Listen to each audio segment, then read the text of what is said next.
Mikili Live.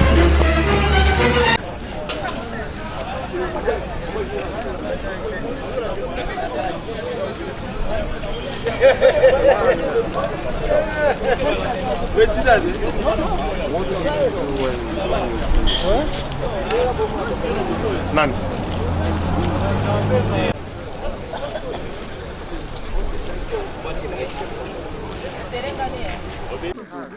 Biso ba député, oh là là. Biso ba député élu à Kinshasa. Toye awalelo na site oyo ya RTNC, ezali un des 3 sites oyo banguna balengaki ko déstabiliser fête ya bakinois. Et on entend que ba élu toye pona kolakisa que ba institution surtout ya mboka ezali en place. Parlement ezako fonctionner, gouvernement ezako fonctionner, parquet justice ezako fonctionner, président institution président de la République ezako fonctionner normalement.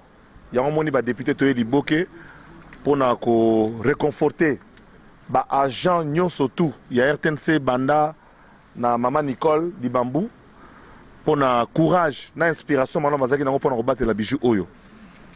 Il y a un ba député ya Kinshasa ba a lelo pour na repérer un message que na Kinshasa mboka e sengo ezali mboka ya oyo bonne année feta maka ndenge fe fetame. Malgré ba difficulté tozana na kata mboka mais Kinshasa, nous sommes venus marquer notre solidarité avec tous les agents de la RTNC qui ont été victimes d'un acte terroriste hier par un groupe qui va être bientôt identifié puisque les enquêtes sont en cours. Et nous avons voulu, nous, députés de Kinshasa, transmettre un message de réconfort à toute la population quinoise, leur dire que voilà, les choses sont prises en main par le gouvernement de la République, le président de la République en tête. Et l'Assemblée nationale a voulu aussi marquer sa solidarité, ce qui explique d'ailleurs notre présence ici, et demander à tous les Quinois, comme le ministre de la Communication l'a fait hier, de vaquer à leurs occupations. Et aujourd'hui, c'est le dernier jour de l'année. Il y a plusieurs manifestations qui sont prévues dans la ville. Il y a aussi des veillées de prières dont nous demandons à toute la population quinoise, dans toute tranquillité, en toute sérénité, d'aller et de fêter parce que demain c'est le nouvel an. Dieu nous a fait marquer notre solidarité vis-à-vis de l'ensemble des agents et des forces armées de la République démocratique du Congo, des forces de sécurité et de tous ceux qui ont contribué à faire en sorte que le pacte républicain soit préservé. La lutte pour le pouvoir doit se faire dans le cadre des institutions. Nous avons tous fait un choix à partir du dialogue intercongolais. Il y a eu des rébellions dans ce pays. Nous avons parlé de 5 millions de morts. D'autres parlent de 6 millions. Légitime d'aspirer à des hautes fonctions républicaines. Pourquoi pas prendre la place du chef de l'État? Seule manière de renforcer la liberté et la légitimité des uns et des autres à aspirer à un mieux-être, mais aussi de préserver ce qui nous est le plus cher, ça veut dire la République démocratique du Congo. Ce qui s'est passé ici hier est inacceptable. La République démocratique du Congo se bat difficilement dans un grand écart inimaginable. Nous devons faire la guerre pour préserver notre pays de la balkanisation. Nous devons en même temps agir pour que les droits de l'homme soient respectés, pour que la démocratie s'enracine. En même temps, nous devons faire de l'économique, nous devons faire de la finance, nous devons faire du développement. C'est un travail harassant, c'est un travail difficile. Mais si les uns l'acceptent, c'est parce qu'ils croient en ce pays et ils l'aiment, peut-être même plus que ceux qui pensent que c'est par des méthodes extra-constitutionnelles et par l'instrumentalisation de la jeunesse qu'on peut y arriver.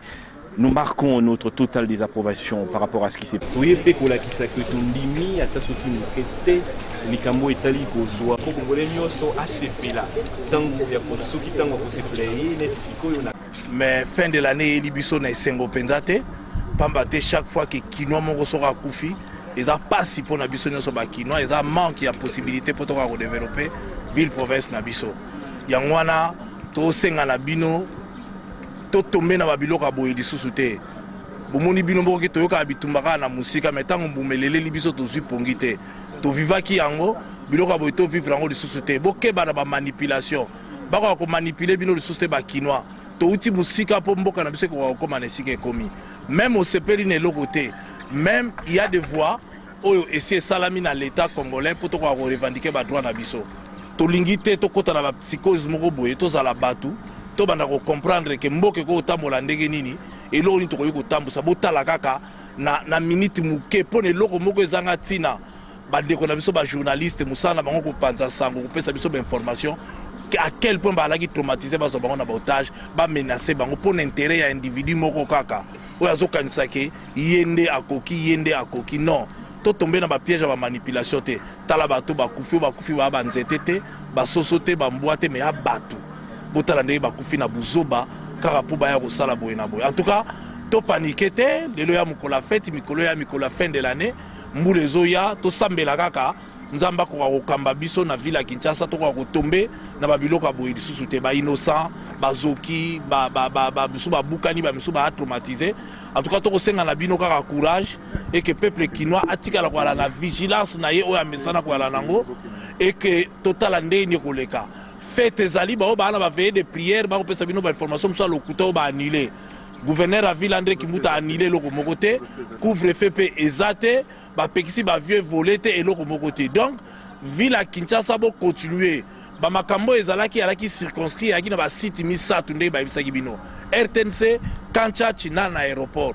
Le reste à cité alaki tranquille, bo continuer ko vaquer calmement. Ba ya ko déranger binote. Batalokuta musu bakoya ko koma oto yoko fienda kuna bino pona boyete banda ko bakumisa nzambe ndeka komisi bango na suka mbula eke mbule koya nzamba bakisela bango apesa bango mwa courage na mwa kima po bako ko avancer en tout cas to senga la bino ka bino bato bovotaki bino biso bino bato pesa biso misala to senga la bino bo méditer bo luka ndeni to ko sala po Kongo na biso kini na biso ville na biso eko ko kende liboso plutôt que ezonga kasima en tout cas courage to sengi na bino nzamba zala na pité na bino longo tozo soutenir constitution na biso tozo soutenir ba institution nyonso mboka ceux que vous avez besoin de pouvoir il faut que zango na ndenge ya élection et non na kozana ndenge minduki to sengi kimia na population kinoise nyonso na le mukola lelo na pokwa lelo to sepela ndenge to mesana o sepela o jeloko ole o jite o komisika nzambe to sengi kimia na bino baso bobanga eloko te biso balobele na bino tozali total makamyo sona mais to kolinga jamais mobulu ya na kata mboka na biso RDC to soutenir bon cause na biso mboka to soutenir. Je me joins à mes collègues députés élus de Kinshasa pour dénoncer ce qui s'est passé hier, donc les événements d'hier. Et alors notre présence ici s'explique par le fait qu'on vient reconforter nos amis qui ont subi ces événements d'hier et en même temps demander à la population quinoise de vaquer à leurs occupations, de ne pas avoir peur parce que tout ce qui s'est passé hier, c'était hier, c'est passé. Et aujourd'hui, nous continuons notre vie habituelle, c'est-à-dire le 31, beaucoup vont aller à l'église, ceux qui vont danser vont aller danser, ceux qui vont aller, je ne sais pas faire quoi, en boîte, ils vont en boîte.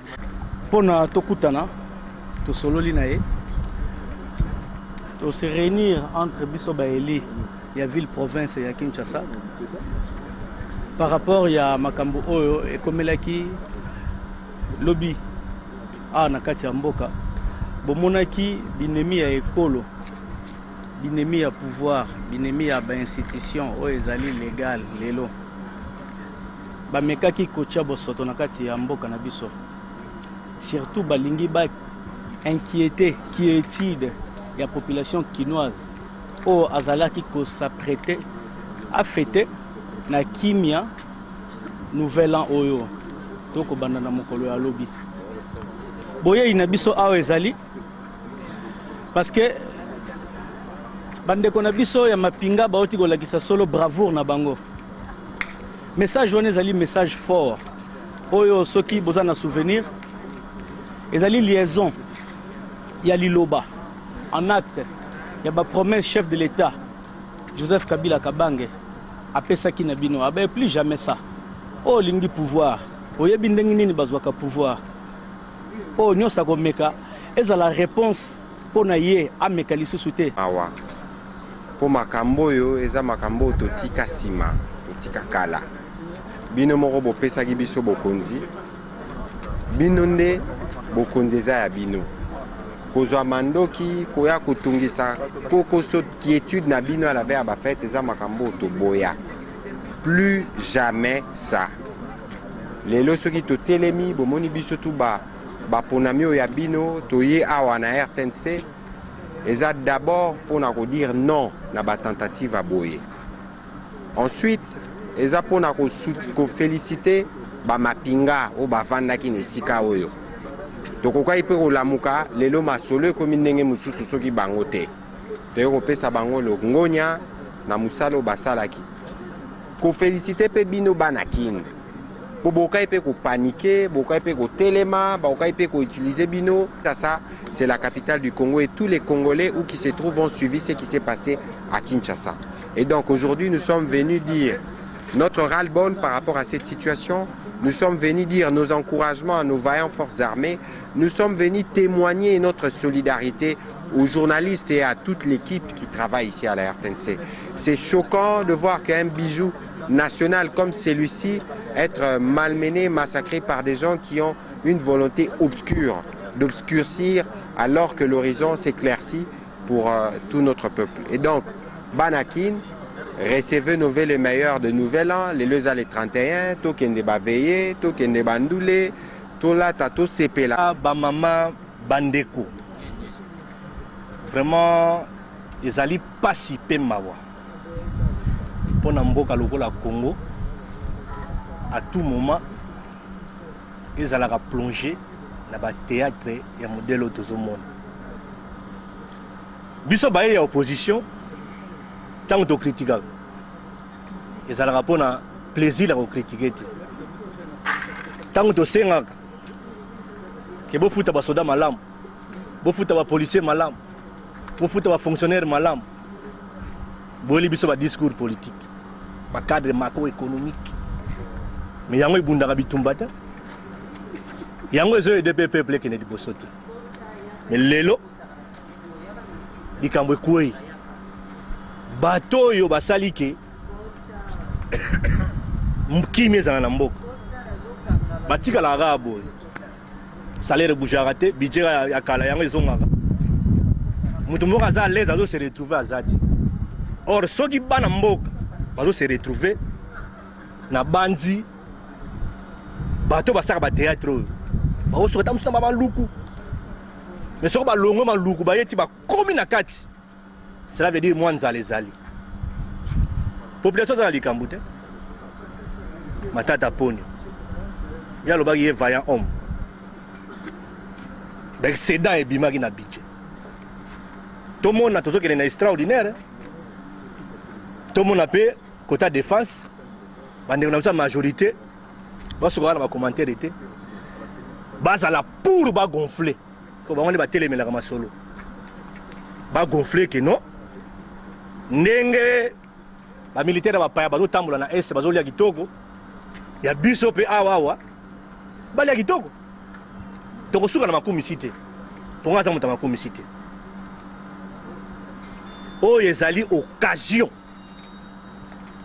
Ministre de la Justice, procureur général de la République, Tolingi complaisance T.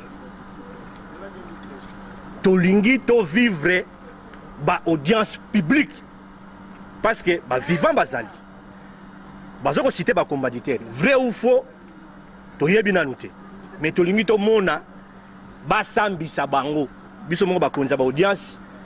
Ata tongo ti minute to ko fanda wana to yoka to yeba pe bimaka ne wana o bakatakatanga balimu o ba tuboya bimi balimu. Donc soki batiki justice et ça la musala na ndenge sengeli ko sala te, c'est-à-dire ba auteur intellectuel ya makambo yo bazana kati ya système. Donc ils ont occasion ministre de la Justice, procureur général de la République, premier président de la Cour suprême de justice. Atabatangi komba mutu azala nani face à la loi, il faut bogumbaye parce que tu dois tolérer que les militaires ba kufa, tu tolérer que peuple a kufa, ba traumatisme na ibisiyo makambo ebani ko beta masasi mutu kona tambula ngame mwana soki 6 personnes mais na memi 15 ba agent Vodacom tala ndenge ba kolenga neti ba suba na bilanga. 15 na kata digue tomate ko ba sardine soki bata batension bakokufa donc toza na besoin ya kimia toza na besoin